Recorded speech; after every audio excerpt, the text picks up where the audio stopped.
Hello guys, welcome back to the real review channel.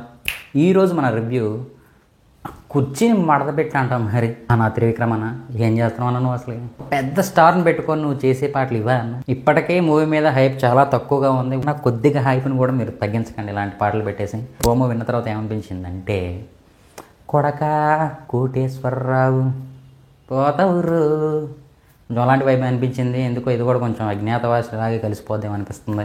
చిన్న చిన్న హీరోస్కి ఎలాగో మూవీ మీద బజ్ ఎక్కువ ఉండదు కాబట్టి కొంచెం ఇలాంటి మీమ్స్లో వచ్చే వాటిని మూవీస్లో వాడుకుంటే కొంచెం మూవీ మీద బజ్ క్రియేట్ అవుతుంది. థియేటర్స్కి ఆడియన్స్ వస్తారు కాబట్టి వాళ్ళు ట్రై చేస్తే ఓకే. బట్ మీకు అంటూ ఒక స్టార్డమ్ ఉన్న తర్వాత, అది కూడా సూపర్ స్టార్ మహేష్ బాబు గారి మూవీలో ఇలాంటి సాంగ్ ఉండడం అనేది కరెక్ట్గా అనిపించలేదు. ఇలాంటి ఎక్స్పెరిమెంట్లు చేస్తేనే మరి అవకాశాలు ఉంటాయి అన్నమాట. లిరిక్స్ పరంగా పక్కన పెట్టేస్తే మాత్రం స్టెప్స్ పరంగా మాత్రం గ్రేస్ నెక్స్ట్ లెవెల్లో ఉందన్నమాట. మహేష్ బాబు గారు పడేసాడు అనిపించింది. స్టెప్స్ చాలా గ్రేస్గా ఉన్నాయి. ఫుల్ సాంగ్లో బీభత్సం చేస్తుంటాడని అనిపిస్తుంది. గుంటూరు కారం త్రివిక్రమ్ గారికి హ్యాట్రిక్ అవుతుందా అంటే రెండు, ఒకటి అరవింద సమేత, అలా వైకుంఠపురం లాంటి హిట్ అయిన హ్యాట్రిక్, లేదంటే ఒక అజ్ఞాతవాసి. ఇద్దరికి ఈ మూవీ కొంచెం ఎక్స్పెరిమెంటల్ మూవీ లాగా అనిపించింది. మహేష్ బాబు గారు recent 4-5 movies message oriented movies అనమాట. సో వాటిని మనం ఎక్కువగా జడ్జ్ చేయలేం కాబట్టి ఇంకేదో అలా వెళ్ళిపోయారు. చాలా సేఫ్ జోన్లో ఉండే మూవీస్ తీసుకున్నారు, ఎక్కువ ఎక్స్పెరిమెంటల్ చేయకుండా.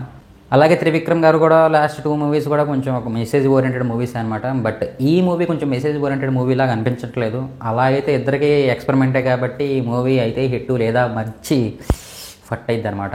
ఇప్పటివరకు ఈ మూవీ నుంచి 3 సాంగ్స్ అయితే రిలీజ్ అయ్యాయి. 3 సాంగ్స్ కూడా దమ్ మసాలా సాంగ్ ఒకటి మాత్రమే కొంచెం క్యాచీగా చాలా బాగుంది అనిపించింది. ఆ సాంగ్లో కూడా కొంచెం మసాలా తగ్గింది. సెకండ్ సాంగ్ బేబీ అనే సాంగ్ కూడా అంత క్యాచీగా అనిపించలేదు. ఇప్పుడు మరి రీసెంట్గా రిలీజ్ చేసిన కుర్చీని మడతపెట్టి అంటాం. మరి మీమ్స్లోగా బాగా ట్రెండ్ అయింది. దాన్ని తీసుకొచ్చి మరి మహేష్ బాబు గారు సినిమాలో పెట్టారు. మరి కొత్త సాంగ్స్ దొరక్కో, కొత్తగా ఏం కొడతామని కాంప్రమైజ్ అయ్యో.